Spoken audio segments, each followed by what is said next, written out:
You put it all out there, you know. And the thing about it is, when we talked off camera a while ago, and you were telling me this, and naturally I'm blown away as anybody would. You telling me that's not even the half of it. I would, because that was just And like part couldn't of even it. believe it. Man. I'm thinking that's it. There's no more. That's done. You did that.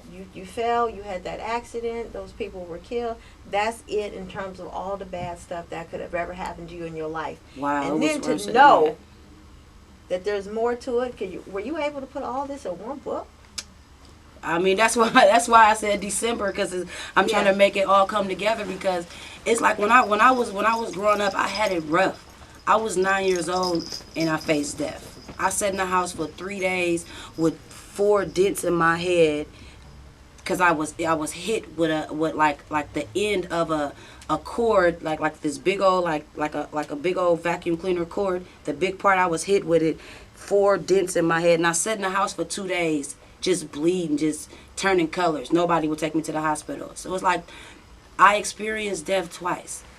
That's how I feel. I mean, it was like wow, what more could I take from that? Then I dropped to grow up with no hair in the middle of my head. It was like I went through a lot. Like I was traumatized as a kid. Okay. I was, and people couldn't really tell because I always had a big heart, and just like Mel. Like when he knew me, when I was coming down the car, he wouldn't have never knew that at 9 years old, I had my whole head busted open and I had like 96 staples in the middle of my head and all of this was shaved off. He didn't know I was just a regular little curly head girl coming over there just having fun. I never showed my feelings. I never showed it to nobody because I just couldn't. I probably was too young, didn't know how. And what about now, after going through all that, what makes you smile? The fact that I can wake up every day and breathe. And I'm at home, not in nobody's jail, not some pimp's hoe. You know what I'm saying? Not something. I mean, not ever I did anything like that, but just the stuff that women degrade themselves to be with these mans for every day. I'm just happy to be here. That's all that counts to me. I had to stop and say, God told you to love yourself for what you are. You get what I'm saying? No matter how you look.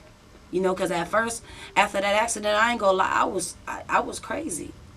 I was crazy. I was cussing the storm up to fuck you and this and that, excuse my language, but I was crazy. Yeah. And it was times where I was just like, hey, it's my time. And I just took a whole bunch of pills and it was over.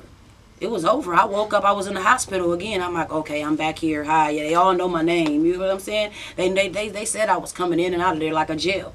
So it was ridiculous. I had to come up out of that. It took me 4 to 5 years to get the way I am after that accident. That's why people think, oh, you have an accident, you be right. No, you got to get that right. Because I was having nightmares. I was waking up. It was at a point that I couldn't leave nothing in the house. My sister and them didn't want to leave me around no knives, no nothing, because they thought I was going to kill myself. It was like, man, you don't need to stay by yourself. You got to stay with people around you, because they were scared at the reaction I was going to do. I was 90 pounds. It was like, I was going through it. I was really traumatized from that. I couldn't stand to see. Understandably so.